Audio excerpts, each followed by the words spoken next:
Nematode.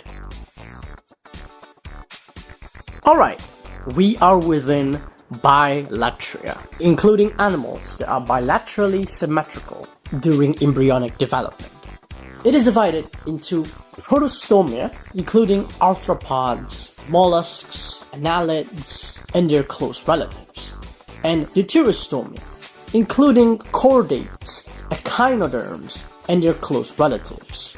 The nematode belongs in the phylum Nematoda, a subgroup of the superphylum Ecdysozoa, a part of Protostomia.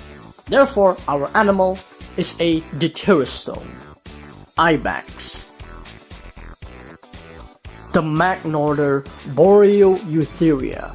It is divided into two superorders: Laurasiatheria, including carnivorans, ungulates, bats, and eulipothylans, and Euarchontoglires, including rodents, lagomorphs, primates, colugos, and tree shrews. Since the ibex is an ungulate, it belongs in Laurasiatheria.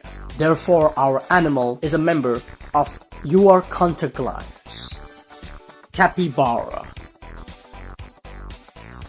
Alright, we are within Rodentia, the order of rodents, divided into 4 or 5 suborders: Hystricomorpha, guinea pigs, capybaras, porcupines, and their close relatives; Skyromorpha, squirrels, mountain beavers, and close relatives; Castorymorpha, beavers, kangaroo rats, and gophers; Myomorpha, mice, rats, hamsters, and their close relatives; and a potential 5th suborder, Anomaluromorpha, anomalures, spring hares, and the Cameroon scaly tail.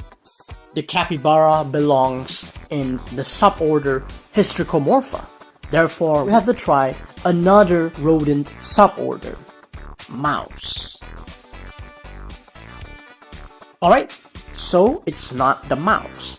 Therefore, it is not a member of the Myomorpha. Groundhog. Okay, it's also not the groundhog.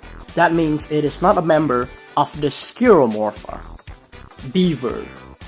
And our animal is the North American beaver.